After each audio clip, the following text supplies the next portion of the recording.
106 minutes. That's how long it took Ferran Torres to win Spain the World Cup, a Nico Williams cross deep into extra time after 105 minutes of nothing. But the score isn't the story we're telling. The second that ball hit the net, it also triggered one of the biggest single payouts in Spanish football history, closed a chapter this specific group of players had been trying to close for a decade, and completed a story that started with a 19-year-old, a torn ACL, and a manager nobody was sure would survive his own job. Let's get into all of it. Start with the money, because the numbers are almost too clean. Every player in Spain's squad had already banked €440,000 just for reaching the final, locked in whatever happened tonight. Winning it pushes that to a reported €750,000 plus each, an extra €310,000 for those 106 minutes. Break that down, and it's roughly €2,925 a minute of extra time played. It's the richest World Cup bonus the Spanish Federation has ever paid, about 25% more than the €600,000 the 2010 winning squad took home. And even that 2010 number was controversial at the time. Paid out in the middle of a genuine economic crisis, with a Spanish political party publicly asking the government to scale it back. Zoom out further. Players reportedly negotiated 45% of Spain's FIFA prize money into their own pockets, close to €19.7 million, split across the squad before a single sponsorship deal. Any of them sign off the back of tonight. Here's what makes tonight different from just another trophy. Spain has a real history of collapsing exactly when they're tipped to win. 2014, reigning champions, out in the group stage. 2018, among the tournament favourites, again gone in the round of 16. This time, Spain went in as reigning European champions and the bookmakers' pick to win it all. One of two genuine favourites alongside France, and they had to prove it the hard way, beating France themselves in the semi-final before facing Argentina. That European title is worth pausing on. Euro 2024. Spain won every single one of their 7 matches, the first men's team in the competition's history to go a perfect 7 for 7, beating England 2-1 in the final on an 86th-minute goal from Nico Williams. 16 players from that squad were still here tonight. They didn't arrive at this World Cup hoping to be good. They arrived having already proven recently that they were the best team in Europe. And for the first time in over a decade, the pressure that comes with that tag didn't break them. Lamine Yamal turned 19 6 days before starting tonight's final. Only Pelé and Giuseppe Bergomi have started a World Cup final younger in the entire history of the tournament. This season, 24 goals, 18 assists for Barcelona, and the youngest player ever named La Liga's Player of the Year. Tonight, he completed something almost nobody his age has ever touched: a European Championship and a World Cup back-to-back before turning 20. Rodri won the Ballon d'Or in October 2024, on crutches weeks after tearing his ACL 8 months out. A rushed comeback, a fitness setback at the Club World Cup, then a hamstring injury that October. Pep Guardiola told reporters flatly that the version of Rodri everyone remembered wasn't coming back on any normal recovery timeline. In his words, the real Rodri will see him at the 2026 World Cup with Spain.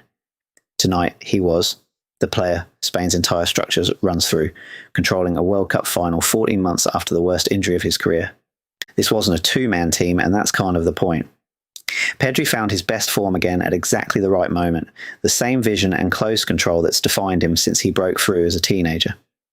Marc Cucurella provided the assist for Oyarzabal's Euro 2024 final winner and has been a constant across both tournaments. And here's a detail that says something bigger about where Spanish football's talent is actually being produced right now. This 26-man World Cup squad had no Real Madrid player in it at all. For a national team that has leaned on Madrid's academy graduates for a generation, that's a genuine shift.